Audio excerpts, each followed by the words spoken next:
Hello children, welcome to the YouTube channel of Velkin National School, Vasai East.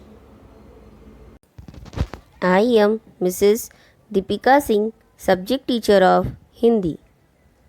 आज हम पढ़ेंगे पाठ 3 दो लघु कथाएं।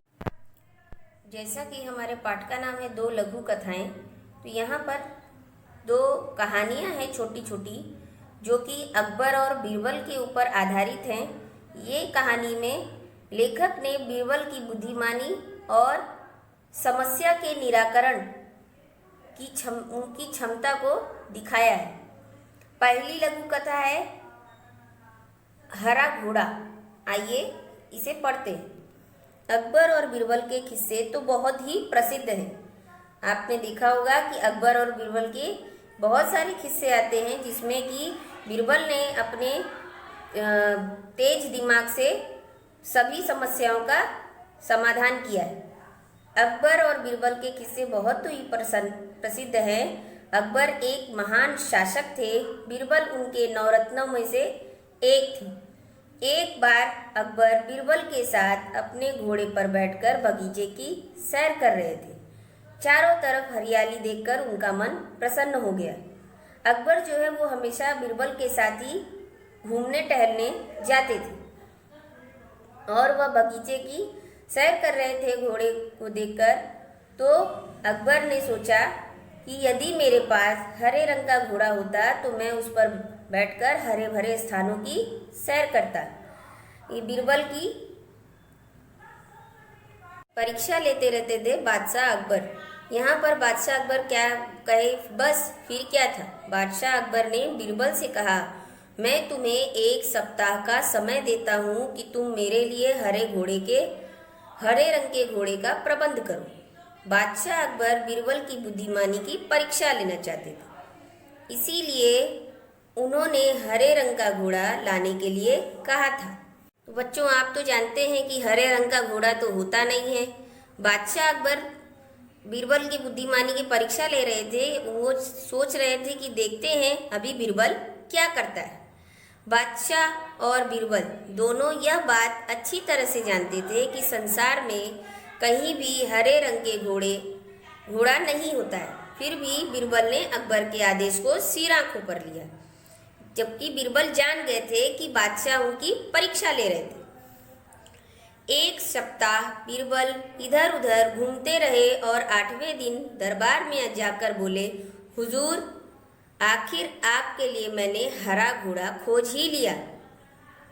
बादशाह अकबर के आश्चर्य का ठिकाना न रहा।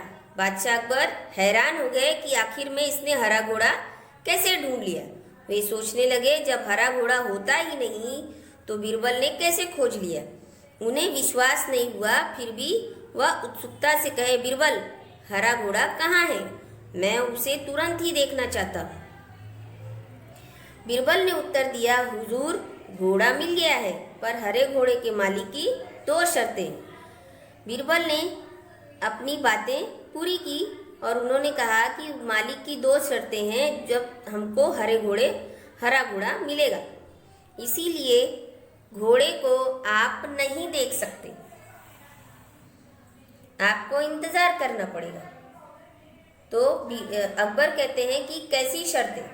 बादशाह ने पूछा। बीरबल ने जवाब दिया, पहली शर्त यह है कि बादशाह को घोड़ा लेने वहां स्वयं जाना पड़ेगा, मतलब बादशाह खुद जाएंगे वहां पर घोड़ा लेने। और दूसरी शर्त यह है, हुजूर, जब घोड़े का रंग दूसरे घोड़ों से अलग है, जैसा कि आप जानते हैं कि घोड़े का रंग तो है ही नहीं हरा, तो घोड़े को देखने का दिन भी अलग होना चाहिए। मतलब सप्ताह में 7 दिन होते हैं, तो 7 दिन के अलावा आप किसी भी दिन घोड़े को देख सकते हैं। जब बादशाह ने बीरबल की दूसरी शर्त सुनी तो वे बीरबल का मुंह देखने लगे। उन्होंने मन ही मन सोचा, 7 दिनों से अलग कौन सा दिन होगा। तब बीरबल बोले, हुजूर, यदि आपको हरा घोड़ा चाहिए तो दोनों शर्तें माननी ही पड़ेंगी। बादशाह अकबर निरुत्तर हो गए, मतलब उनके पास कोई जवाब नहीं था। वे मन ही मन प्रसन्न थे कि बीरबल ने अपनी चतुराई में फिर से उन्हें मात दे दी मतलब हरा दिया। दूसरी लघु कथा है सेठ का चित्र। यह भी बीरबल और अकबर की कहानी पर आधारित है। बहुत समय पहले की बात है, एक सेठ था। वह बहुत ही कंजूस था। कंजूस मतलब पैसे खर्च करने में कंजूसी दिखाना। एक दमड़ी भी खर्च करते समय उसके प्राण निकल जाते थे। दमड़ी मतलब होता है पैसा। वह काम कराने के बाद भी लोगों को पैसे देने में परेशान करता था। एक बार उसने चित्रकार से अपना चित्र बनवाया। जब चित्रकार ने पैसे मांगे तो सेठ ने कह दिया, चित्र ठीक नहीं है, दोबारा बना कर लाओ। यहाँ पर आप सेठ की चतुराई देख रहे हैं और उसकी आप कंजूसी भी देख रहे हैं कि वो बार बार नुस्ख निकाल रहा था ताकि चित्रकार को पैसे न देने पड़े। चित्रकार ने कई बार चित्र बनाए, लेकिन वह कंजूस सेठ हर बार कह देता कि चित्र ठीक नहीं है। क्रोधित होकर उस चित्रकार ने सेठ से सभी चित्रों के पैसे का तगादा किया। तगादा मतलब होता है झगड़ा करना। धूर्त सेठ बोला, कैसे पैसे? जब मेरा चित्र ठीक से बना ही नहीं तो मैं पैसे किस बात की दूं? बेचारा चित्रकार अपने घर लौट आया तो आपने देखा कि यहाँ पर सेठ जो है से अपने बातों पर अड़ा रहा, तो चित्रकार भी बेबस होकर अपने घर चला गया। परेशानी का कारण पूछने पर उसने अपनी पत्नी को सारी बातें बता दी। चित्रकार की पत्नी बहुत ही बुद्धिमान थी। वह बोली, आप दरबार में जाकर न्याय के लिए फरियाद कीजिए। फरियाद मतलब होता है याचना या प्रार्थना। चित्रकार बहुत उदास हो गया था। वह मुंह लटकाकर बैठ गया। मुंह लटकाकर बैठना मतलब उदास हो जाना। बोला, सेठ बड़ा आदमी है, लोग उसी की बात को सच मानेंगे, भला मुझ जैसे गरीब का साथ कौन देगा?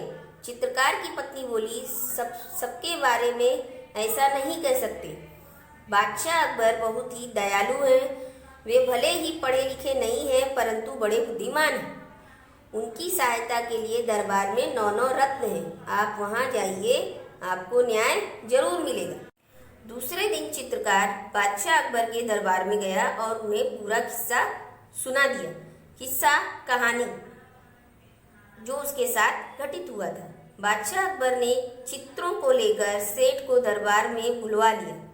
बादशाह ने सभी चित्रों को गौर से देखकर कहा, तुम्हारे इन चित्रों में क्या कमी है?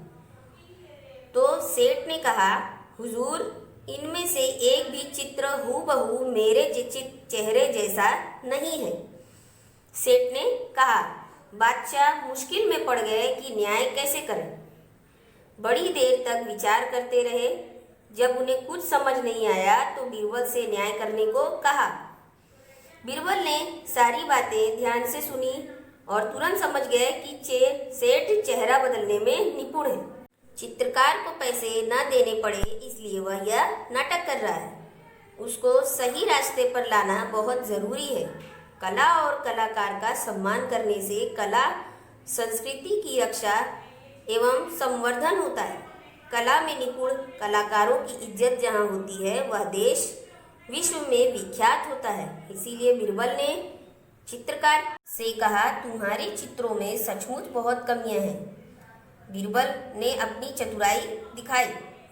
3 दिन बाद इस सेठ का हूबहू चित्र बनाकर दरबार में ले आना। तुम्हें पैसे मिल जाएंगे और सेठ तुम भी दरबार में आकर चित्रकार को पैसे दे देना। सेठ घर चला गया। बीरबल ने चित्रकार से कहा, 3 दिन बाद तुम दरबार में एक बड़ा सा दर्पण लेकर उपस्थित हो जाना। दर्पण मतलब होता है शीशा। उपस्थित हाजिर हो जाना। 3 दिन बाद चित्रकार दरबार में आया और सेठ के सामने दर्पण रखकर बोला। चित्रकार आया और शीशा रखकर बोला, सेठ जी, आपका चित्र तैयार है। सेठ अपना प्रतिबिंब देखकर बोला, परंतु यह तो दर्पण है। प्रतिबिंब मतलब होती है छाया। और उन्होंने कहा कि यह तो शीशा है। नहीं, यही तो असली चित्र है। बीरबल ने पूछा, सेठ जी, यह तो तुम्हारा ही रूप है या नहीं? सेठ बोला, जी हाँ। सेठ अपनी चालाकी पकड़े जाने पर बहुत ही लज्जित हुआ। उसने चित्रकार को उसका मेहनताना दे दिया। मेहनताना मतलब उसका जितना भी पैसा हुआ था सेठ ने उसे दे दिया। चित्रकार सभी को धन्यवाद देकर चला गया। बीरबल के न्याय से बादशाह अकबर बहुत खुश हुए। बादशाह अकबर की प्रत्येक समस्या का समाधान बीरबल अपनी बुद्धिमानी से फटाफट कर देते थे। यहाँ भी बीरबल ने दूध का दूध और पानी का पानी कर दिखाया। पाठ में आए शब्दार्थ: फरियाद, याचना, प्रार्थना। किस्सा, कहानी, हूबहू जैसे का वैसा। मेहनताना, पारिश्रमिक। कहावतें: दूध का दूध, पानी का पानी करना मतलब कि सही न्याय करना। मुहावरे: सिर आंखों पर रखना, स्वीकार करना। मात देना, पराजित करना, हरा देना। मुंह लटकाना, उदास होना। Thanks for watching.